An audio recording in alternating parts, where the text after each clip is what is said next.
fade in, fade in, fade in, fade in, fade in. No, God! No, God, please, no! No! No! No!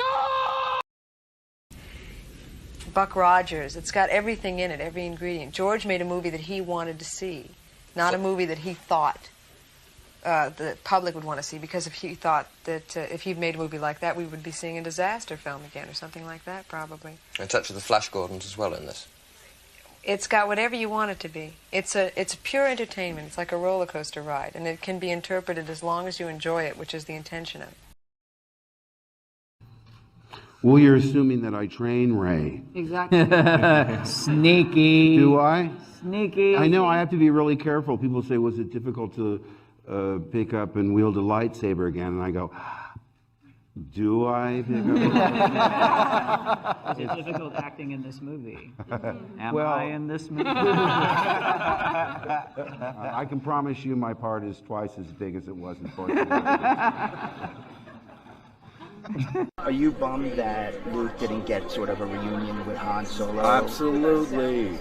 In fact, when I was reading it, I thought, if Leia's trying to mentally contact me and she's not successful, she'll rush to his aid.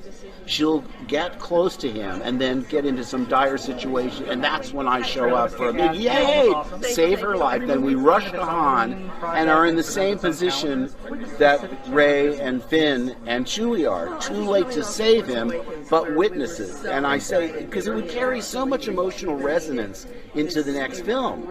For us, his wife, his best friend to witness, instead of two characters that have known him, what, 20 minutes? When I read 8, I told Ryan, I fundamentally disagree with virtually everything you've decided about my character. Who is this guy? How did the most optimistic, hopeful character in the galaxy turn into this hermit who says it's time for the Jedi to end? I read that and I said, what? I mean, that's not what a Jedi does.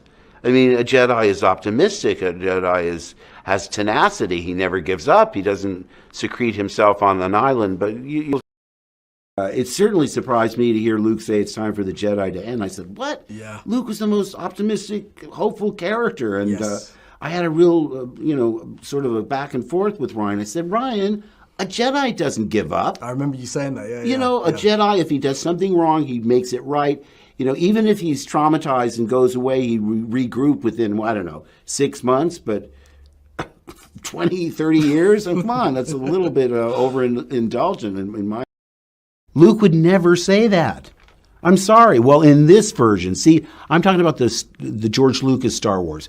This is the next generation of Star Wars. So I almost had to think of Luke as another character. Maybe he's Jake Skywalker. He's not my Luke Skywalker. Something that George initially set out to do was a kind of 3-act saga with these 3 trilogies, and I think we felt that we should honor and respect that.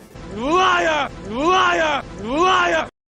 He's not my Luke Skywalker. I said to Ryan, I said, Jedis don't give up. I mean, even if he had a problem, he would maybe take a year to try and regroup. But if he made a mistake, he would try and right that wrong. So right there, we had a fundamental difference. I think that the thing that George never did was maintain the status quo. And I think that that's really important because... Fuck you, fuck you, fuck you, fuck you, fuck you, fuck you, fuck you! It certainly surprised me to hear Luke say it's time for the Jedi to end. I said, what? Yeah. Luke was the most optimistic, hopeful character. And Yes. I had a real, sort of a back and forth with Ryan. I said, Ryan, a Jedi doesn't give up. I remember you saying that, yeah. A Jedi, if he does something wrong, he makes it right. Even if he's traumatized and goes away, he regroup within, 6 months, but 20, 30 years? Come on, that's a little bit overindulgent in my... Have you been keeping Ray's secret from the beginning? Did you know about the parentage? Tell me about that journey of when you found out. No.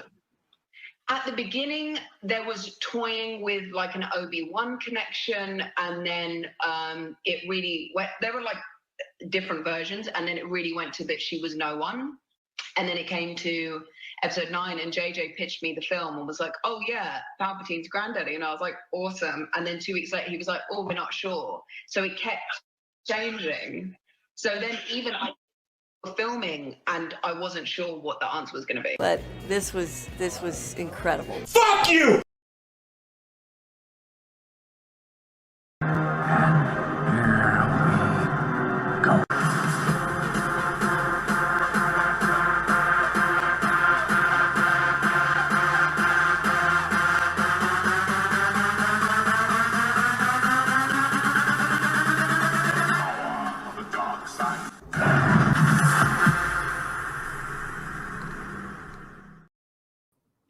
What's up, all my Ewoks, Trolls, Droids, and Wookiees? It's Anna, also known as that Star Wars girl, and today I am going to try to get through and read all of these leaks that popped up on Reddit. Now, when I first saw this, because somebody sent it to me, I saw it and I was like, this is just a ploy, which I said in my video earlier. It's literally just a ploy to distract from all of the drama with gosh, how do you say her first name? Coates. Because he tried to duel Jordan B. Peterson with the Red Skull stuff. For those of you that don't know, the dude that's going to be writing the new Superman movie with J.J. Abrams, he writes a Captain America comic, and he made Red Skull into a blogger that is saying, spreading the word message of Jordan B. Peterson. So he turned Jordan B. Peterson into Red Skull, and it blew up in his face. And this leak just came out at the most convenient time to distract from that, but also to ride the coattails of the Snyder Cut and try to get people excited for, oh, look, the studio did all of these things and JJ wanted to have all of these things. The studio is the one that said no, but there's actually a 4-hour movie out there, which is JJ's version of The Rise of Skywalker. And I was like, oh, yeah, sure. But before I get into that, I just wanted to address something in the chat. I usually don't do this.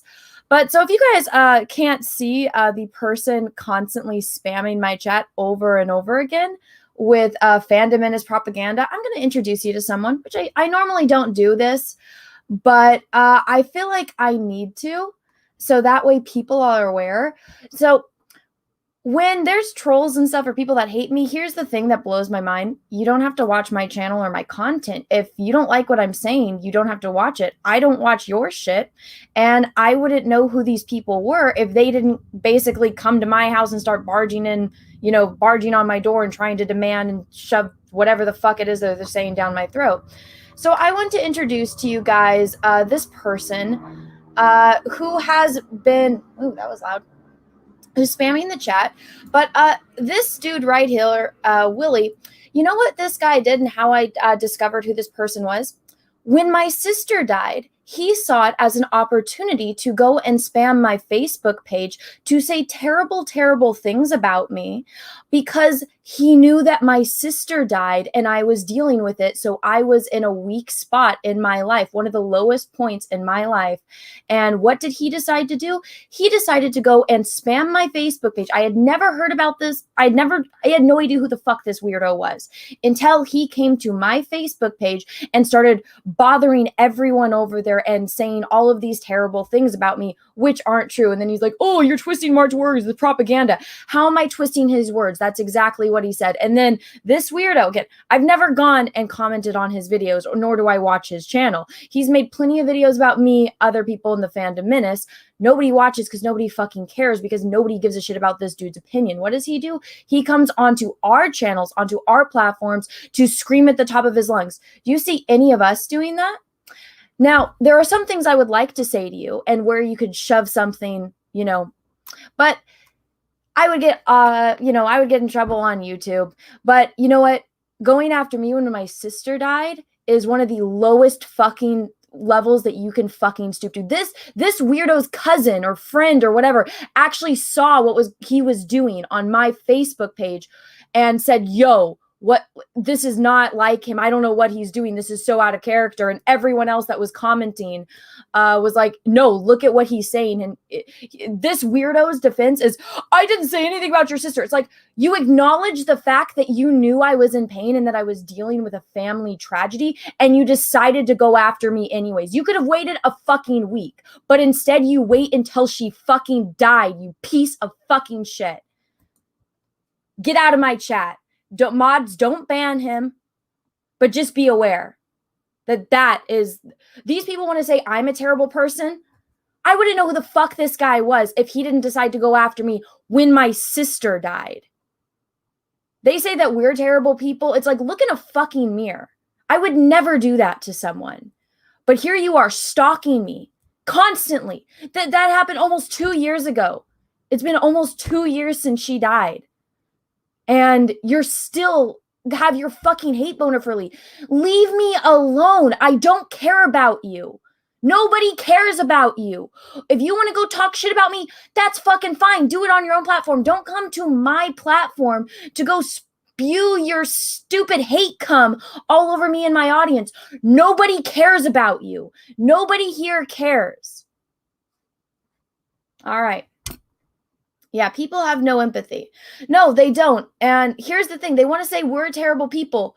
I have never met anyone in the fandom that would stoop to that fucking low, that goes out of their way to make sure that they are going to go on the attack, specifically when they know somebody is at a weak point. You guys want to know what I was doing that day? I went with my father to go pick up my sister's ashes, and I look on my phone on the way home, and I get all of these notifications from Facebook because I was checking my Facebook, which I don't really do, but I had said on Facebook to friends and family, if you guys have any pictures of my sister or you have anything, I was in contact with a bunch of strangers because they were friends of my sister. They knew something about my sister, and I was trying to get everything set up for her celebration of life. And that's when I saw this fucking weirdo going out of his fucking way to make sure that he could hurt me at that moment because he knew I was already weak. Talk about kicking when you're down. You're a fucking piece of shit and a fucking pussy. And you're going to live a miserable fucking life if you think that justifies anything. You think it's justifiable to go after somebody when they're weak because their sibling died and they're trying to, take care of, shit that you wouldn't even, if you were in my situation, Willie, you would have never been able to fucking handle the shit that I had to deal with. Because it wasn't just from this weirdo, but this weirdo is the one that keeps popping up into my chat. This was supposed to be a stream about me reading leaks and laughing about it and having fun with the audience. But instead, this weirdo comes into my chat to spew his bullshit stuff. And yeah, I see somebody in the chat. I'm not going to acknowledge that other stuff because those people just take fuel. This person that I'm talking about specifically, he's got something wrong with him. And it's not just the malice that he has for me, because whatever the fuck his hate boner is, the fact that his family member even said, dude, what the fuck are you doing? You're literally going after a girl whose sister just died. And you're going out of your way to hurt her when her sister died. Do you not see how insane that is? And then 2 years later, still popping up in my chat, nobody cares about you. Nobody fucking cares. Go away. I don't come to your channel to bother you.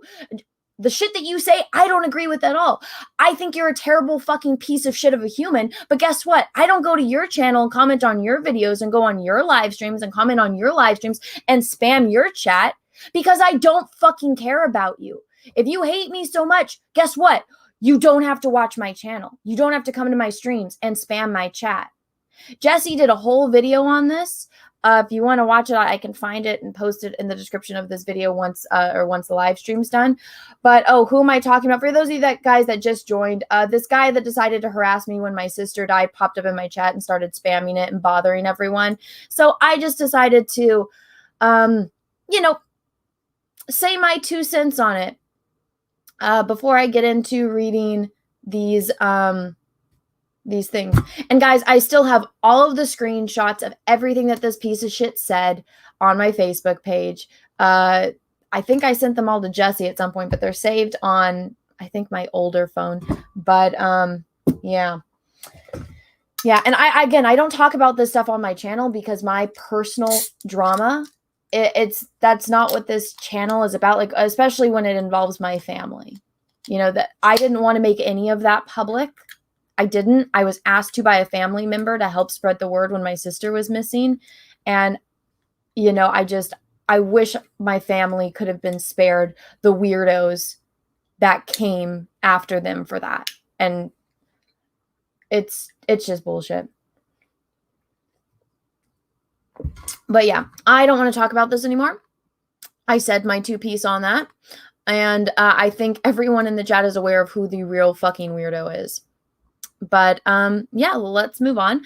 I see a couple super chats came in. Thank you. Also, can I ask everyone a favor? YouTube has been just deleting likes from videos.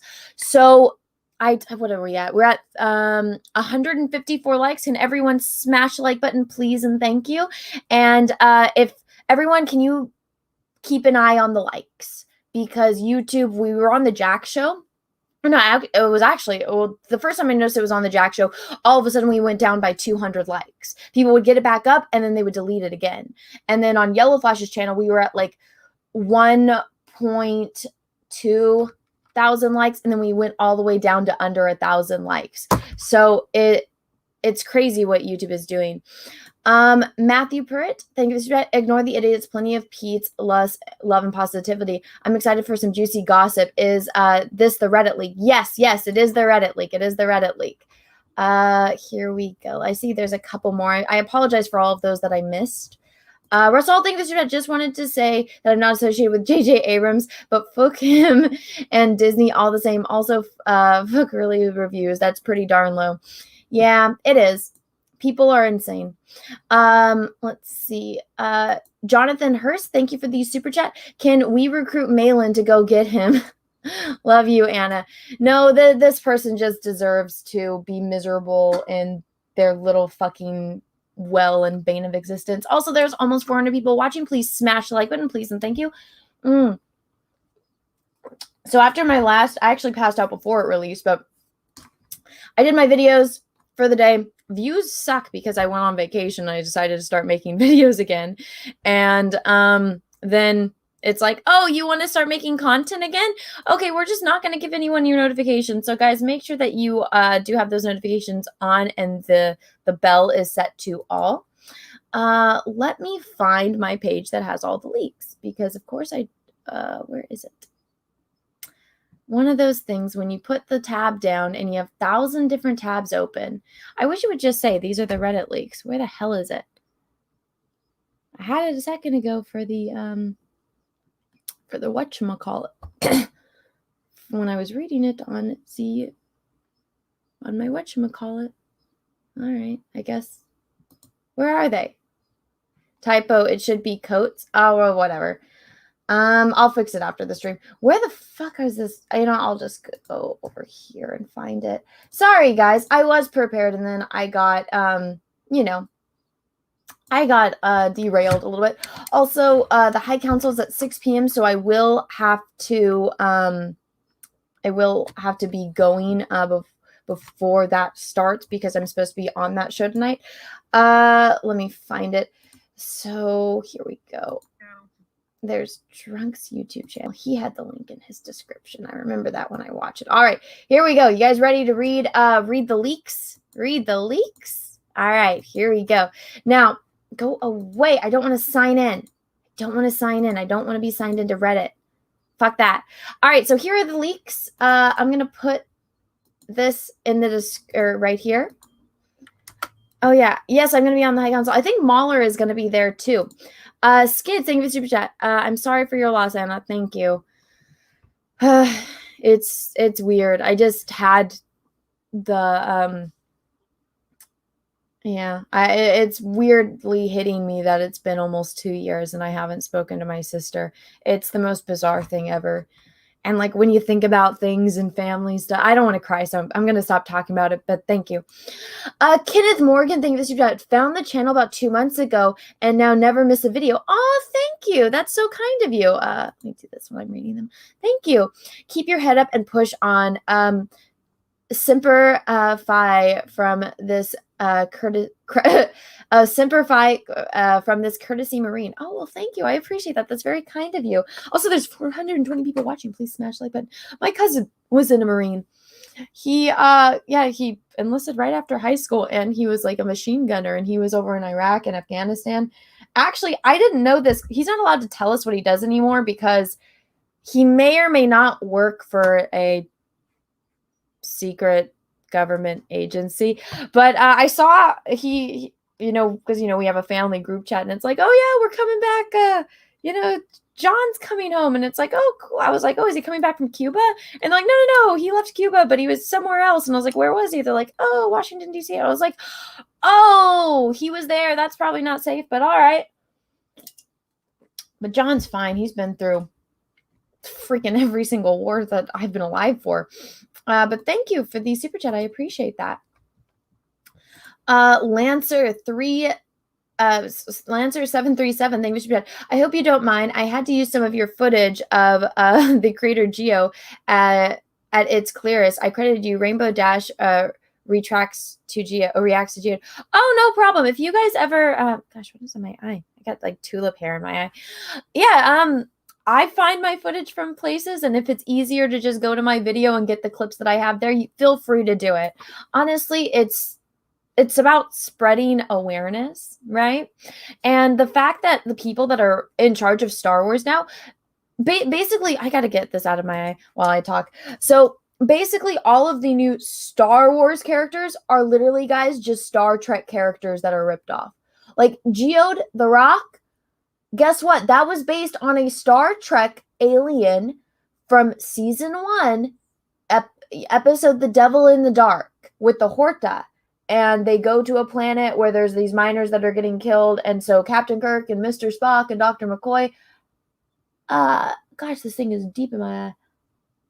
Sorry, guys. I got like one of my dog's hairs, and it's just, you know, that part like on your eyeball where like it's the back of it, but I can feel it. And when I blink, it's there. God damn it. All right. But yeah, the Devil in the Dark episode, the Horta, is a silicon-based life form. Because, you know, humans and other animals are carbon-based life forms. This is a silicon-based life form. So it's basically a rock. And that is a character in Star Trek. And they decided to put it in Star Wars. But guess what? When they were doing the High Republic launch party and the lady said, oh, yeah, may the Force be with you. One of the authors, who I do not think is a bad person, I want to make that abundantly clear. She does not seem like a bad person. She actually seems like a very kind lady. She's very knowledgeable at writing. She seems to have a very big passion about writing. She, unlike other authors, I think I got it. Still itches though. She actually interacts with her fans very positively, and on her Instagram, and that's where she's the most active. She answers people's questions. If you follow her, she'll follow you back, and she's very, very kind. I want to make that clear because other people, like what's her face, that are just, you know, blatantly racist over and over again, never finished reading a novel, and then, you know, other people that, you know, say terrible things about people without any proof. They just are going on, you know, assumptions that don't interact with fans well. So the lady that, you know, Claudia Gray, who is putting all of this Star Trek stuff in Star Wars, she seems like a very nice person. So I don't, and it doesn't seem like she has, like she's trolling or these are bad intentions. Maybe it's a subconscious thing that she's like, oh, you know, what about this? What about this? What about this? And nobody else there knows anything about Star Trek. So they're not catching that all of these characters she's coming up with are actually Star Trek characters. So maybe she's like getting inspired by, but like there doesn't seem to be any malice there from what I found. I just want to make everyone aware of that. Can you link her Instagram? No, because I don't want people, because if I link her Instagram, again, she's very, very nice, and there are assholes out there, and usually I do link these kind of things, but her Instagram is set to private. If you guys want to find it, it's not hard. It's just Claudia Gray. But I don't know. I don't know. I think she's probably playing around with the feuds of the fandoms. Maybe, I don't know. I don't know, maybe it's just me because I feel kind of protective since she has been nothing but nice, even if she is introducing Star Trek stuff. I don't know. There's just, that just seems to me like a bad idea, because then people are going to bother her, and then I'm going to get blamed for, oh, people are harassing her. Even if it's not me, even if it was that weirdo that I was screaming at in the beginning of this live stream, if that person goes and bothers her, well, it's going to get blamed on me, and I don't want to do that. And, you know, usually my mindset on it is if it's on the internet, it's fair game. But again, she does have her account set to private, and she does not really interact on Twitter except to share her books or podcasts that she's going on. And, you know, I've seen people be rude to her on Twitter. She doesn't respond. She just, you know, she just allows people to say what they want. But I don't know that there's... Don't do it, Anna. People can find it themselves. Exactly.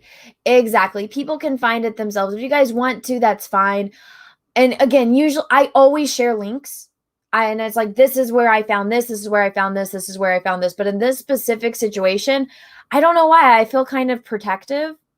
And so I don't feel like I should. And I don't want to. But if you want to find it, you can. You can find it the same way I did by a quick Google search. It's not hard. But I don't know. Again, it's very weird for me because usually I'm all for sharing links, you know. I'm all for it because it's like, hey, this is information that's publicly available on the internet. Here's where I found this. This is why I came to this conclusion, A, B, C, and D. Here is all of the research I did, and you guys can come up with your own conclusion as well. But in this situation, I don't know.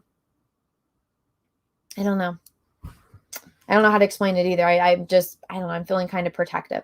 All right, let's read this. Also, so there's over 495 people watching. Please smash the like button, please, and thank you. Let's get into this. So I do want to make something clear before, though. So I thought that this came out at a very, it's funny that these leaks about JJ came out now, because what's going on right now on Twitter, for those that do not know, so JJ is going to be working on a Superman movie with I have no idea how to say his first name, Ta-Nehisi Coasts, and that dude is pretty out there, but he I'm getting the hiccups now. So he tried to troll Jordan B. Peterson by making Red Skull into basically Jordan B. Peterson and doing, instead of 12 rules for life, it's 10 rules for life. And he's this internet blogger that is going and corrupting the minds of young people. And Jordan B. Peterson saw that and said, ha ha ha, fuck you, and decided to troll him back, and has made over $52,000 on the merch that he said, from, instead of the Hail Hydra, it's like Hail the Lobster. And so I was like, wow. Oh, this is Ta-Nehisi. Okay, thank you. That Ta-Nehisi. Okay, thank you. Ta-Nehisi. Okay, I got it. Ta-Nehisi. And so that's going on right now. And I was like, wow, this kind of came out at because people are pointing that out, that, wow, this guy is, like, he's writing Captain America, and now this guy is going to be writing Superman. That's a huge red flag. Guess who's going to be directing that Superman? Oh my gosh, it's JJ Abrams. And then all of a sudden this comes out, and this is literally just, hey guys, JJ Abrams is the bestest ever. He wanted to do all of these things, and the studio told him no. The studio told JJ Abrams no, he couldn't have Finn and Rey be a couple because interracial couples are bad. They're too controversial. And it's like, since when? Like, I feel like I know more mixed. Everyone is mixed now. Nobody is 100% this or 100% that. It's very rare that you find somebody that is 100% whatever ethnicity it is that they identify as. There's so many freaking mixed. It blows my mind in this day and age. But it's like, well, JJ wanted to be more traditional and have Luke and this, and it's like, oh, so JJ wanted to give the fans everything that they wanted and everything that, people have been saying that they wanted. Oh my God, JJ was that guy. He was going to be our savior, but instead we got the censored studio version. Oh my God, like the Snyder Cut. Except the thing with the Snyder Cut, Zack Snyder actually had a fucking real life tragedy and had to leave. And so his vision actually wasn't able to get made, and he wasn't able to fight for his vision, for his baby, for his movie. And that's why the fan base united so wholeheartedly to get that thing going. But this was like, no, JJ Abrams is a fucking idiot. He doesn't know anything about Star Trek. He doesn't know anything about Star Wars, and he makes shitty fucking movies. He's just good at special effects and getting normies to sit there going like this. It looks so cool. And making it, what is it? Trendy or I don't know. He's good at making nerdy stuff for normie people. So if you don't know anything about it, you're going to enjoy it. You don't know anything about Star Wars or Star Trek, you could probably sit through his movies and enjoy it. But the more that you know, the more his movies just crumble and, you know, fall apart because he doesn't know what the fuck he's doing. But so this leak, which when I read this and I, you know, rolled my eyes, I'm like, this is just propaganda to take away from the Ta-Nehisi Coasts situation with Jordan B. Peterson and also to make J.J. Abrams look like the bestest ever. And then I was watching a live stream that Ryan was doing and he's like, oh, well, this, you know, I remember he even said, he's like, the only reason that he was covering it, I think because I was in and out of this live stream because I was editing stuff. And so I was listening to little bits that I caught. But the one thing that stood out to me was he was saying, oh, well, leaks came out on Reddit before The Rise of Skywalker came out. And everything that was in these leaks was true. And I remember reading those as well. And I'm like, wait, yeah, that's true. So he's like, maybe there is some merit to this. I don't think so. I mean, maybe there were some scenes that were shot, but I highly doubt it is to the extent that they claim it is. Also, guys, there's over 500 people watching. Please smash the like button, please, and thank you. I'd sincerely appreciate it. Now, let's read these leaks. What happened with the Disney sequel trilogy and the changes to Episode 9? I worked on the sequel trilogy for its entire run, from The Force Awakens to The Last Jedi and The Rise of Skywalker. The world has changed, as has my position in the roots of this tree. In the next coming days, weeks, months, there will be several leaks due to shakeups at Lucasfilm. Leaks have become part of the culture of the company. I wanted to set matters straight before that occurred. Who am I? Does it matter? There's nothing I could provide to convince everyone who I was without doxing myself. Something I'm not particular open to doing. Take this as a gospel with a grain of salt. Also, guys, if you guys want to go read this yourself, I'm going to post the link in the chat. Here it is right there for you guys. If you guys want to go read along, if it's not very clear on my screen. All right. Regarding Lucasfilm, there has never been a cultural civil war at Lucasfilm. Nevertheless, a disagreement on what direction to take the franchise has always been a reoccurring problem. Certain members of Lucasfilm's story group, Pablo, desired to see Star Wars resemble a D&D campaign. Pablo is a fucking idiot and a pussy. Pablo should not be working for Star Wars. He just shouldn't. I get it. He's a computer tech nerd that likes the technical side of Star Wars. But when it comes to creativity, he's creatively bankrupt. And he should not be working on something like that.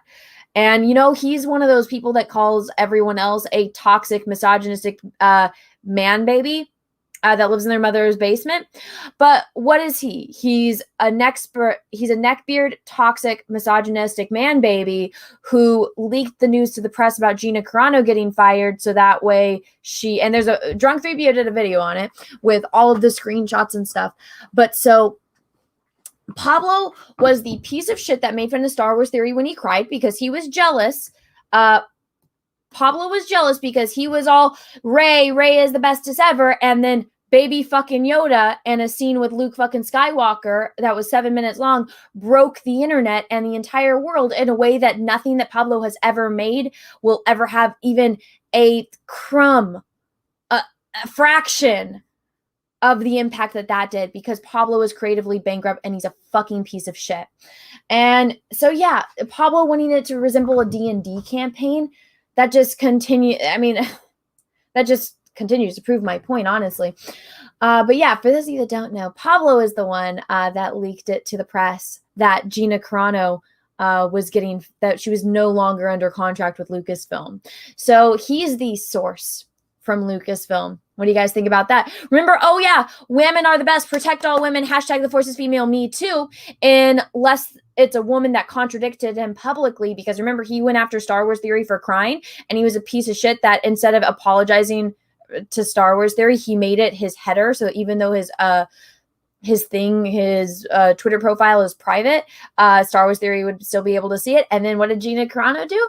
Gina Carano actually said this to drunk 3PO, and there was a video of it, of her saying, no, you're allowed to feel however you feel about things. I mean, that's the point of art, is to invoke feeling. And it completely contradicted everything that he said. So what did he want to do? He wanted to get back at her for that. So he decided to leak to the press that she was no longer under contract for Lucasfilm. He's a fucking piece of shit.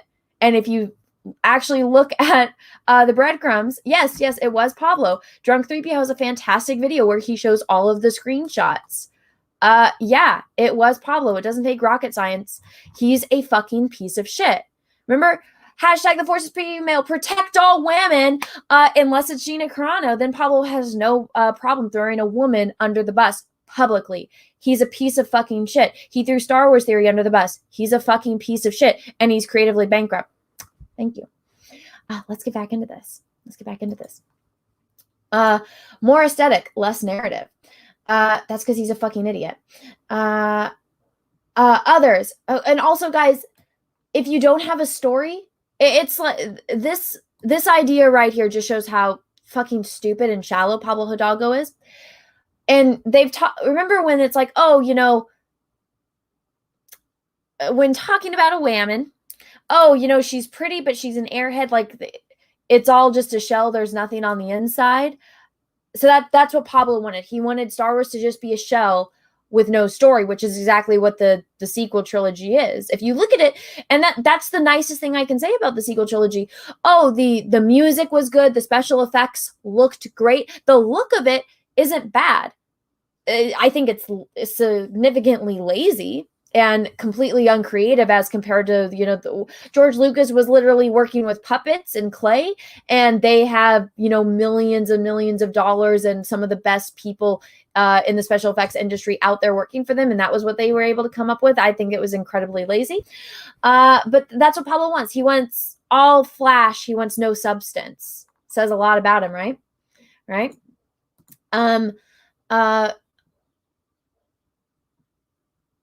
Garada Legends, thank you for speaking out. Can I ask you 3 questions to prove you are a hypocrite? No, because I'm not a hypocrite. But thank you for the super chat, random person. I'm in the middle of reading something, and I'm not a hypocrite. But all right, if you want to send me money, feel free. Feel fucking free to send me as much money as you want. But if you came to my stream, and again, this just, again, illustrates my point with these trolls. You come on to my stream, I wouldn't know who the fuck you weirdos were if you didn't come to my stream or my channel or my Twitter or my social media to bother me. I wouldn't even know you existed if you didn't come to me. But for whatever reason, you have some kind of hate boner for me. You know that I exist, and you decide to come and bother me. That says more about you than it does about me. All right. Others, Favreau and Filoni are pushing for more traditional approach. That's why The Mandalorian is succeeding like no other Star Wars that Disney has created has. I like this. Yes. $100 per question. There we go. The chat has spoken. Let's see. Oh yeah, look at this. LO super chatting the question, but not just stating. I know people that is the IQ level that I'm dealing with. But I shouldn't even say IQ level, because this is something that even Forrest Gump would understand. That's the low level tier of trolls that I have to deal with, guys. And I'm sharing it with you because they paid for it. All right. Trencher 1375, thank you. Can I send you money? Well, you just did, so thank you. Let's see. Let's get back to this. Where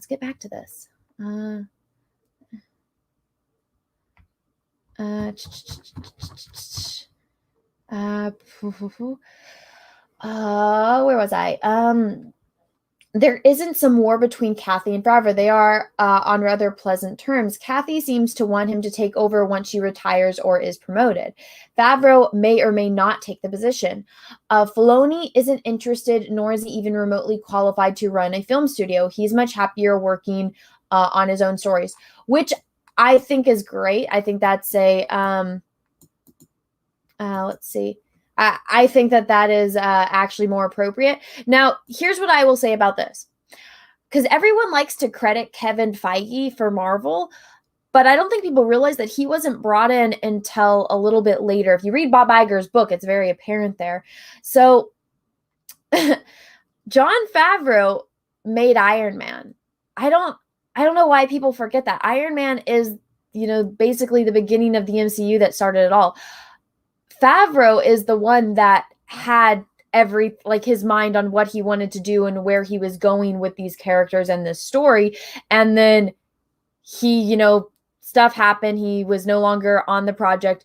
And, oh my God, why am I blanking on his name? What is his name? I just said it. Kevin Feige. Kevin Feige is a huge social climber.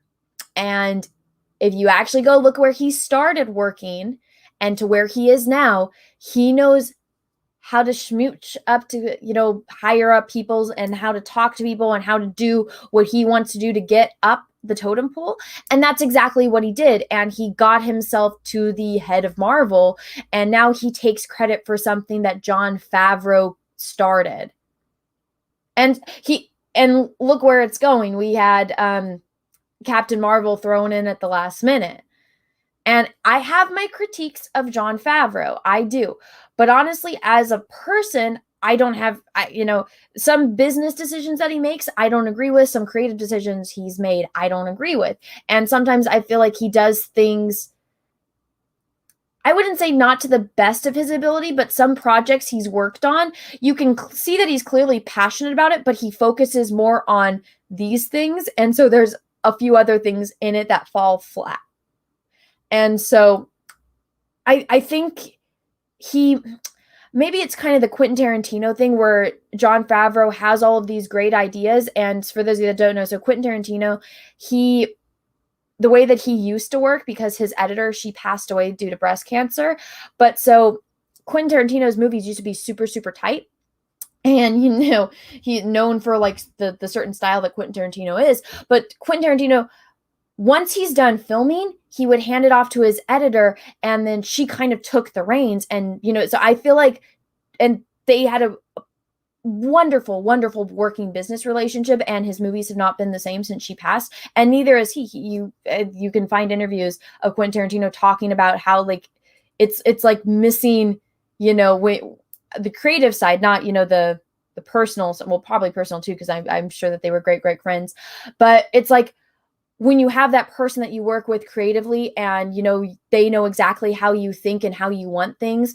And so it's like when you hand something off to someone, you can completely trust them because you know that they know your vision and they're going to, push it forward to the fullest extent of their abilities. And when that person's no longer there, you're missing a part of yourself. And so I feel like Jon Favreau is like that he has these ideas and he has that vision, but he needs somebody else with him to kind of tune in the finer points, because that's what I feel like Jon Favreau is lacking. Like that's the area that he's lacking. And I think the same thing with, The Mandalorian. If there was something, I didn't like season 1 at all. I love Baby Yoda. Let me make that abundantly clear. I've said this plenty of times. I fucking love Baby Yoda. He is so cute. If I just cut season 1 of The Mandalorian and it was only every single scene with Baby Yoda and it was just him walking around being cute, I could watch that on repeat because he's so cute. He's so little. But as far as the storytelling, it was very, how do I say this?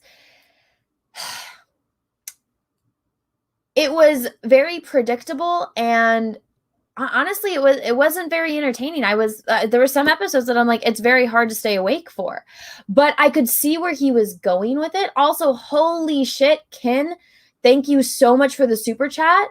I don't know if that was a typo, but holy shit, thank you. Favreau may not be perfect, but I don't know who I would pick to lead Star Wars into the future. Honestly, as far as people in Hollywood, he's the best bet right now. I mean, fuck, I would even give Star Wars to Quentin Tarantino, but I think he's more of a Star Trek fan. Heck.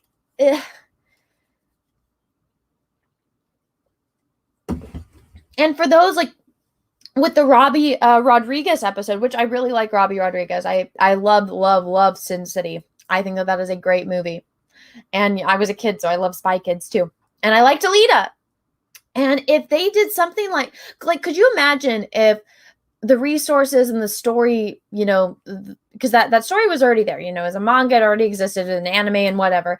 So, and Robert Rodriguez directed that. Could you imagine like a movie like that, but about a young girl that instead of being a cyborg, but is like a lost Jedi? Could you imagine if Alita was a Star Wars movie and you just changed certain things about that to make it in the Star Wars universe?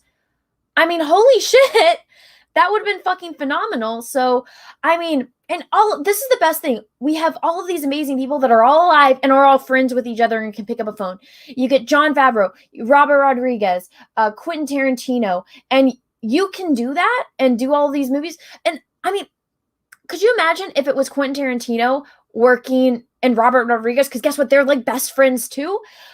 They're doing a bounty hunter show. Could you imagine if Dave Filoni, he's like, hey, I want A, B, and C to happen. Like, so this is the way he plots out the season. Okay, so Boba Fett just took over Jabba's palace. And so now he's going to be the head of the crime syndicate and he's going to run all of that and get it. But then we have the rest of the Hutts that want to come and take over Jabba's palace and take over what Jabba had left behind and, run things. And they don't like this outsider coming into their turf. And so there's going to be this all-out war between Boba Fett and his loyalists and the Hutts.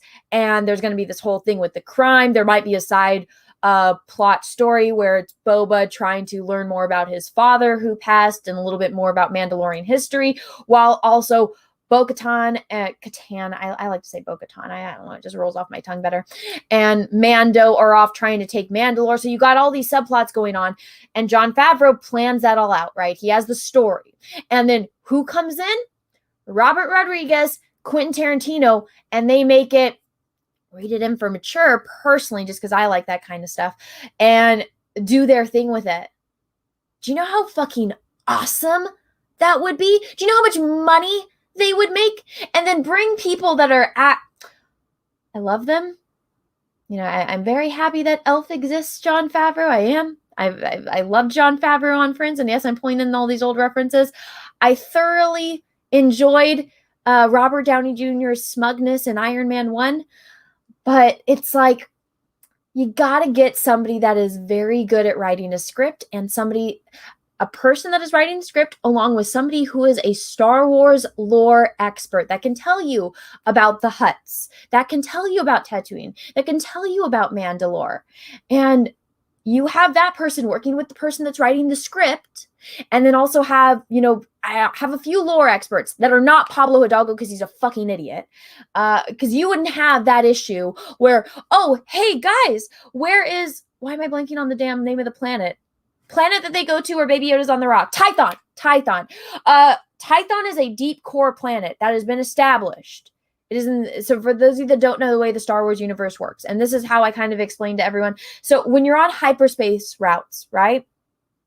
So, and this is said in the very first Star Wars movie ever, A New Hope, that comes out, when Luke Skywalker is yelling at Han Solo they need to jump to light speed. And Han Solo said, no, we got to wait for the computer to plot the course because we can go through an asteroid belt, run into a supernova, go through a star explode. So, supernova, end up on the wrong side of a nebula. He's like, we can't. We have to wait for the computer to find the right hyperspace route for us to get there, because space is a big thing. If you're not going through hyperspace and flying it manually, it's like, yes, technically on this planet Earth, you don't have to drive on the road. You can go and drive through the field and see how that ends up. If you're not in a special ship that's equipped for that shit, I'm telling you right now, you're probably not going to go very far. If you're over in your little Toyota Prius and you want to go off-roading through the fucking desert, or, the desert might be a little bit more flat. You want to go, I don't know, off-roading and you end up going off the cliff of the Grand Canyon, nobody's going to blame the Grand Canyon for that. It's your fucking fault because you didn't stay on the fucking road. That's kind of the way the hyperspace routes work in Star Wars. So one of the problems that you get to, because there you got the center of the universe, right? And then there's planets, outer, and that's why Tatooine is on the outer rim. They were in the outer rim.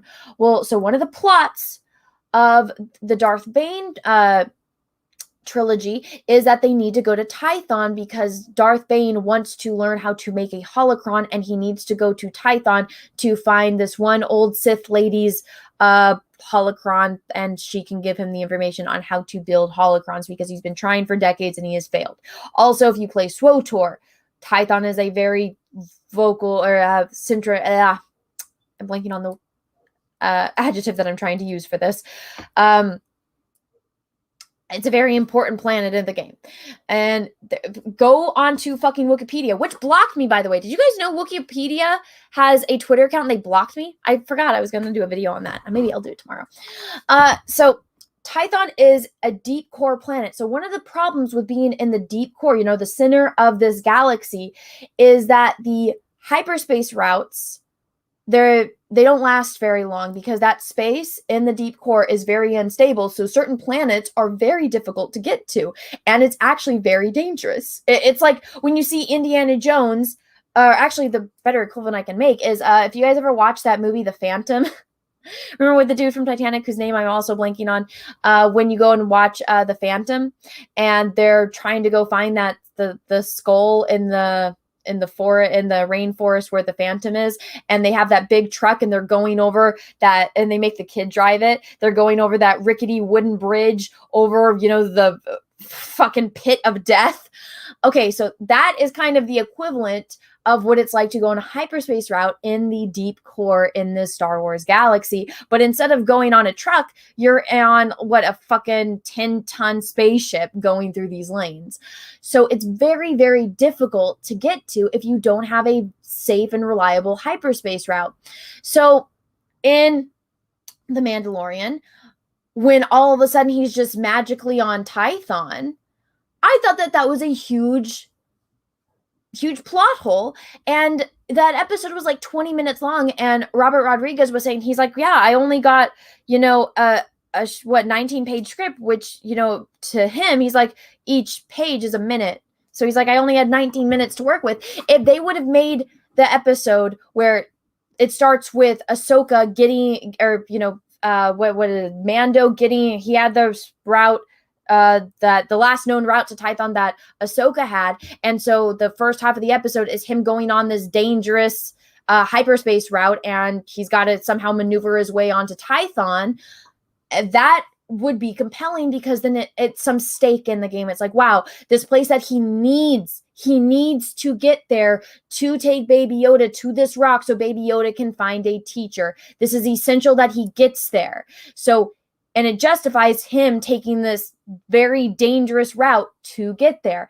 That's storytelling. It gives, you know, the fans something to root for because that's what the character wants. Everyone has stake in Baby Yoda, and everyone's like, well, okay, well, we need this for Baby Yoda. So everyone has, you know, a foot in the game, or a foot in the race, I should say.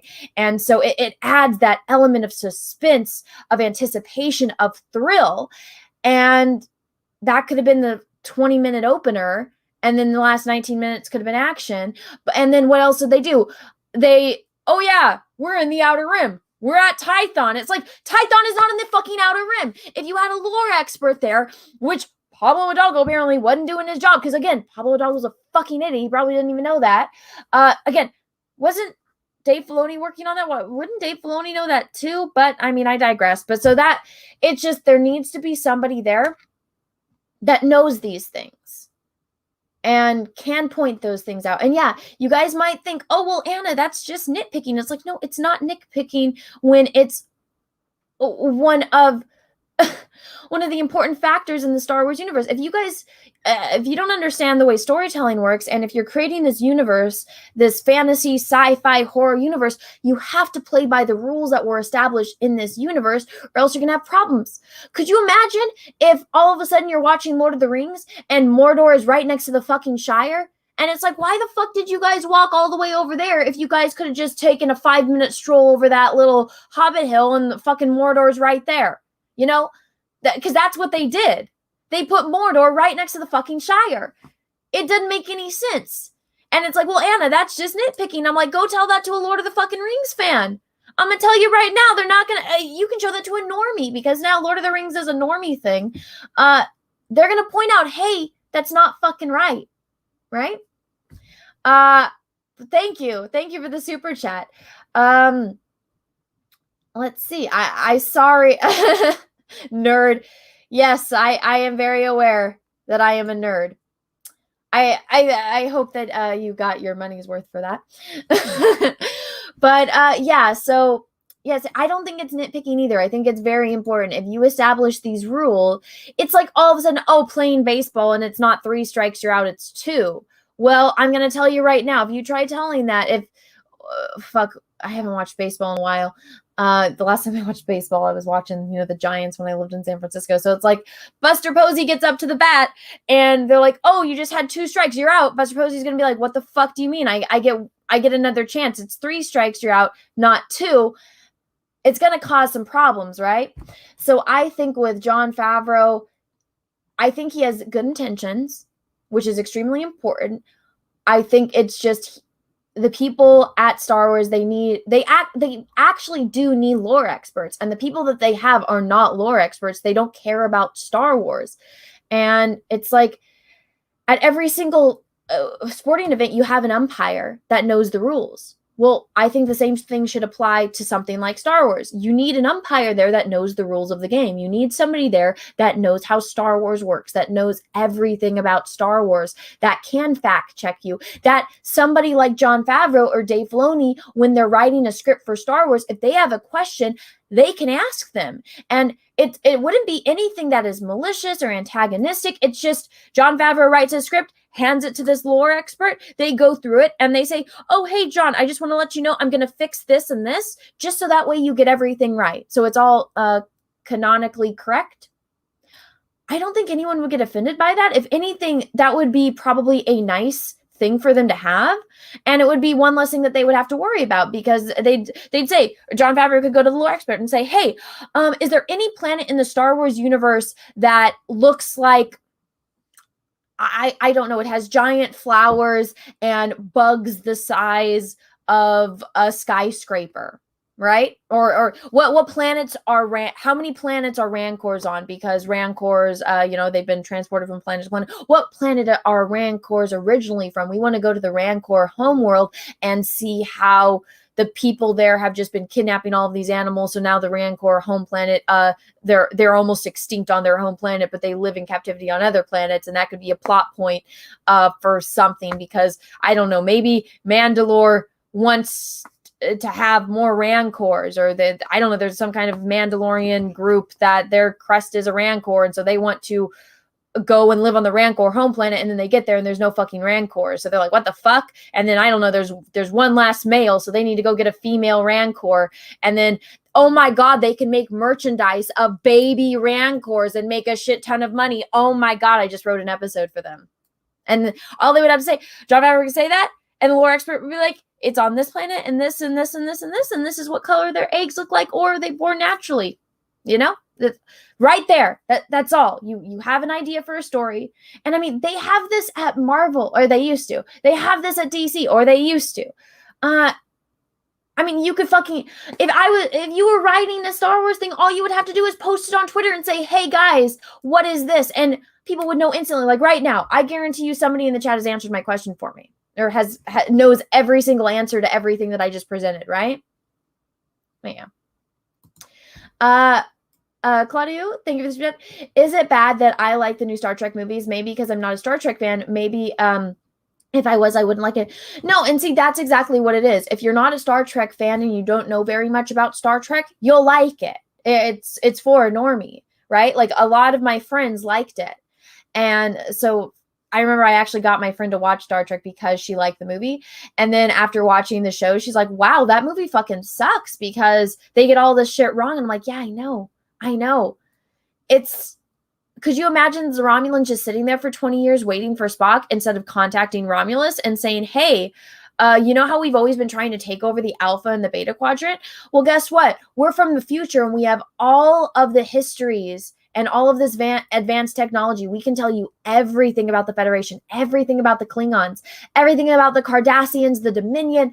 We have all of that information because we're from hundreds of years in the future and we have more advanced technology. And guess what? We got to get our scientists to watch this wormhole because this dude's going to come through. This Vulcan's going to come through with this weapon that will make us invincible. But no, the Romulans just sat there for 20 years instead of doing that. It's extremely out of character.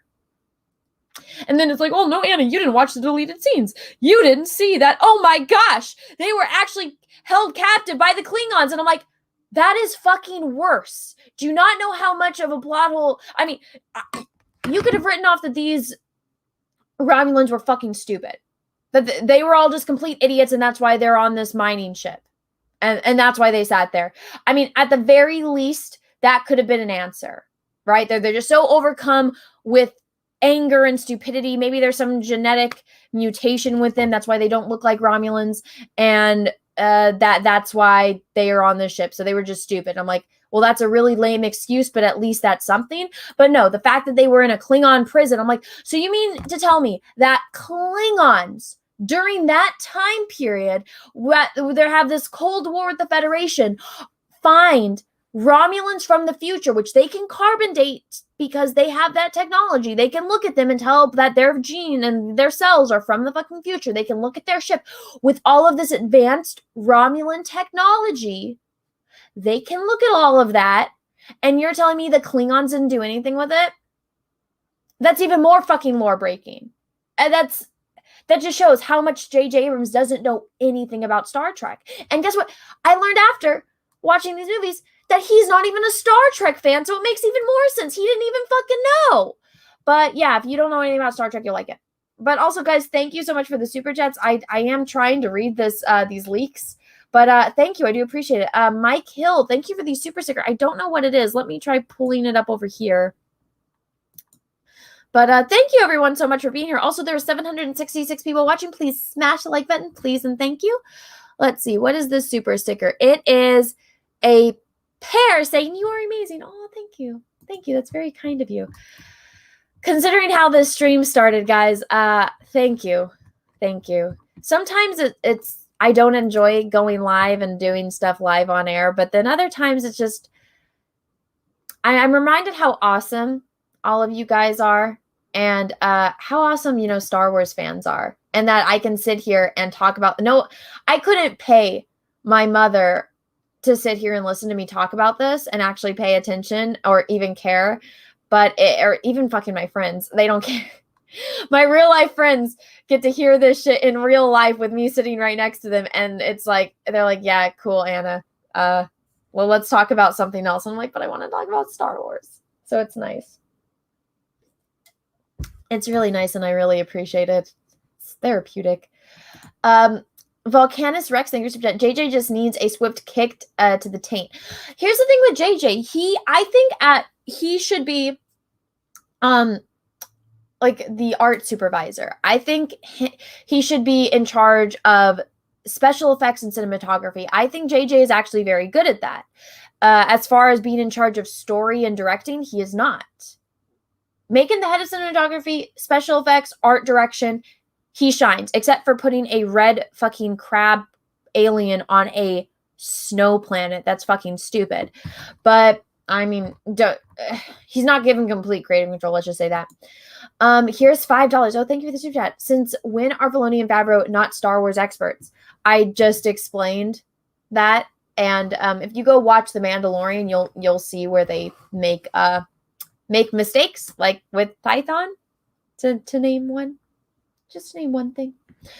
But yeah, thank you for the super chat. If you want more of an explanation, just scroll back like 20 minutes and catch up on what you missed. But did I read all of the super chats? Let me go look and see. But guys, thank you again so much for being here. I really do appreciate it. And I am going to be on the High Council tonight. So that is over on Jeff from World Class Bullshitters channel. I think Mahler is going to be there too. I think so. I think that's what Jeff told me. So if you guys want to go see that, go over to World Class Bullshitters channel. Wait, today is Tuesday, right? I'm not crazy. Today's Tuesday. Yes, it is. Okay.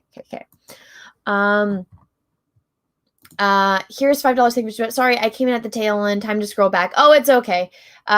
You'll be in for a fun ride, I hope. Let's see. Claudio, thank you for that. My brother said the Star Trek films feel more like Star Wars than Star Trek. Yeah, they do. Do you not like all three of them or just the first two?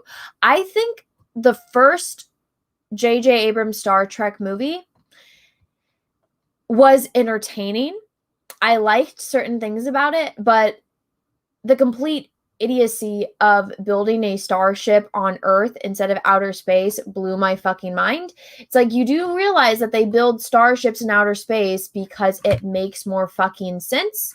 And again, it just shows kind of how JJ cares more about aesthetic than science. And that's really irritating because Star Trek was always about the science as compared to the aesthetic. I mean, you go look at the computer chips that Captain Kirk and Mr. Spock were using in the original Star Trek. They're literally painted pieces of wood. They're painted pieces of wood, but it does the trick. JJ rips off stuff. He does. JJ isn't capable of creating an original idea, really. But there is just there's a lot of issues with it, but if you don't know anything about Star Trek, if you turn off your mind, I think the first one is fun. And even though it should have been the opposite. It should have, and the reason why they did it was because of what happened in the Wrath of Khan with Kirk and Kirstie Alley, where, she can't beat the Kobayashi Maru, and, Kirk says, well, I don't believe in no win scenarios. But then I think Zachary Quinto's acting is phenomenal. That stands out to me. He's not Spock, though. He's not Spock at all. He is a completely different character. He is Zachary Quinto as a Vulcan. And I love the line where he says, the point is to experience fear even in the face of certain death. And the way that he looks at Kirk, and he's a very angry Vulcan. That's one thing. It's not Spock at all. Spock was never angry. Spock was always more amused when he was talking to humans. Zachary Quinto did not have that same energy as Spock. He looks good as a Vulcan. I think he fit Vulcan very well, but he was a very angry, upset character, and so it would have made more sense to him be a different character. He could have been fucking Cybok, and instead of embracing the love and stuff and wanting to go find Shakari, he could just be letting his anger take over him. But I love Zachary Quinto's acting, and I think he delivered some lines phenomenally, but it did not suit the character at all. That was not Spock, but I love that line, and I love the way he presents it, even though it is so out of character for that character. All right, here we go. I think I have a few more.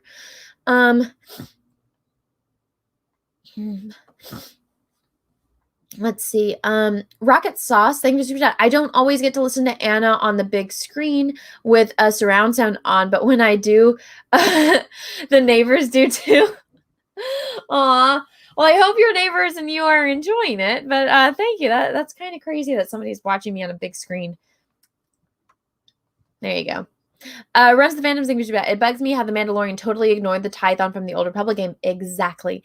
No temple, no lush verdant forest, mountains with waterfalls. Yeah, I know. They filmed it in California, and it was very disappointing. But I don't know what the budget was for that episode. Foul Ball Productions, thank you. This is my first live stream I've caught with you, and I just wanted to say it's really great, and I really like the passion. Oh, thank you. Welcome. I hope you're enjoying it. Keep up the good work, and Pablo is a tool. Yeah. I don't think he would know a tool if it hit him in the fucking ass. Claudio, thank you for the super chat. At least J.J. Abrams made good TV shows. People blame him for Lost, but he was only there at the beginning and left after the first season. Blame Damon. I stopped watching Lost after it was when Juliet and Jack kissed. I think that was the last episode that I saw. I was like, I'm not even interested in where it's going anymore, because right when something happens, it's another thing. Remember the whole thing with the numbers and the door and this? I was just like, eh. Let's see. Bull Durham, thank you so much. Oh, Anna, if only I weren't married and you didn't have peaches. I was 30 or 40 years younger, and never mind. Oh, thank you for the compliment. Paul Perez, a crazy sci-fi fan, thank you so much. Hi, Anna. It's so awesome that every time I hear you talk, I feel a balance in the force, and I mumble it to myself. Thank you so fucking much. Oh, well, thank you. I'm glad that you enjoy my little rants about Star Wars, because I mean, guys, this is something that I've loved since I was 2 years old. Like that, when I think about that, that's crazy. So I don't know, maybe I am just that fucking weird. I have so many memories from my very young childhood, and then when my memory, when it gets to 5, my memory kind of gets fuzzy, but I remember clear as freaking crystal what it was like to watch Star Wars for the first time. And I was like, I think I was like 2 3/4, because my birthday's in October. And I watched all the Star Wars movies on, let's see, June 25th. And my sister was born the next day. And so like that just is crazy. It's really crazy. And I've loved this thing ever since then. And I'm glad that I get to share it with people that actually care about it too. Because in real life, I never, until I, started doing YouTube and met people through YouTube, I never really met anyone that cared about it that I did. And like, I'm just that weird Star Wars girl. So that was just everyone's justification, which was fine. It didn't bother me anymore. But it's nice to finally share it with other people. So I appreciate all of you, and thank you. And, even everyone else that's in the chat, again, you don't have to super chat. I do appreciate it if you do. But, just seeing everyone in the chat talking about stuff, I see like talking about DS9 and Riker's beard and, loving Star Wars as a 3-year-old. It's nice to share my love with other people that feel the same way, because I have never had that until I met, my friends on YouTube in real life. I never had that in real life. So I do appreciate everyone. And with all the shit, it's like I wouldn't honestly, I don't have time to deal with people's bullshit. And so with all the bullshit that I get because people lose their mind that, oh my God, a person has a YouTube channel, they're talking about stuff I don't like. I wouldn't have the patience to deal with that shit. But I do it because I get enjoyment out of being a part of this community. And because all of you wonderful people in the chat. So I do appreciate all of you guys. And even though I don't know all of you, and I probably never will meet all of you, but I just understand that I do appreciate it. Odd Murloc, thank you for that. These leaks are all Raylo trash running and blaming blame screen for JJ Binks and Catastrophe. It's actually not Raylo's. I think it's somebody. I think it's a JJ PR person or something. Ryan Bobadilla, thank you so much. Kind of sad JJ Abrams is in charge of Superman. I know it's gonna be shit. Also, have a nice day and rant away. It's your right as a fan. Star Wars deserves better. Oh, well, thank you. I appreciate that. Did I miss any more? And guys, I'm trying to get these all as they come in, so I'm not trying to scramble at the end of the chat. Bruno Champagne thing was about get Guy Ritchie with Favreau and Tarantino. Oh no, I hate Guy Ritchie. Oh my God. No. Fuck no. I can't stand Guy Ritchie movies. I think the only one I enjoyed was Man from U.N.C.L.E. Aside from that, no. I have so many people are like, Anna, this is the bestest movie ever, and I turn it on. I don't like British humor. I apologize if you're British. I don't like it. I think Rock and Rolla, aside from a couple scenes, is not a fun, entertaining movie at all. The other one with the dog, what did the dogs? Did the dog swallow a diamond or something like that? Oh my God, I fucking hated it. My boyfriend, he's just like, Anna, this is the bestest movie ever, babe. Let's watch it. And I'm like, I don't even know what the fuck is going on. They're speaking English, but I don't understand what is going on. I hate it. I fucking hate Guy Ritchie movies. And I'm sorry. Sorry if you like it. Not my thing. That being said, Okay, here you go. Get the people that do Cobra Kai. If they're Star Wars fans, fucking A, do that. They did it better. Could you imagine if they took everything that happened in Cobra Kai, but they made it like basically with Star Wars? Be fucking great, right? Let's see.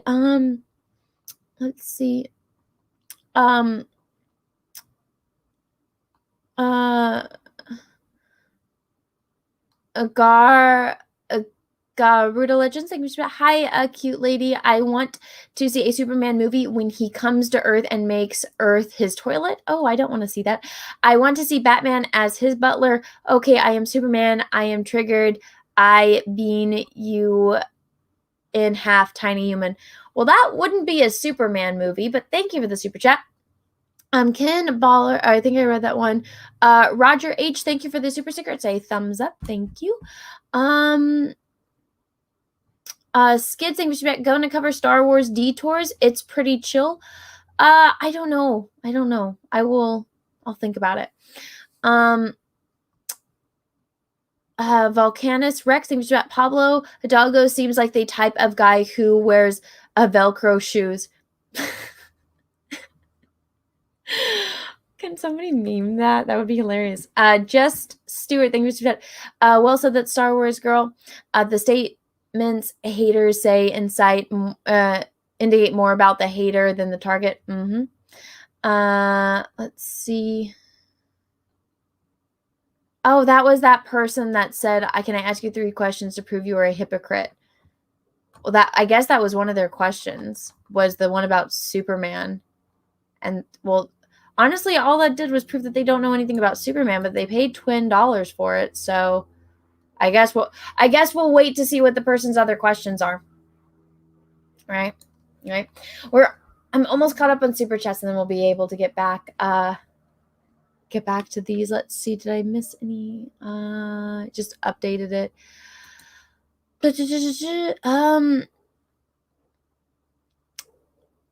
Paul Perez, thank you for classic sci-fi. Thank you for hi Anna. I read that one. Thank you. Deranged Lunatic, thank you for the unicorn sticker. I appreciate that. Ryan Bobadilla, thank you for kind of sad JJ Abrams is in charge. Oh wait, I think I read that one.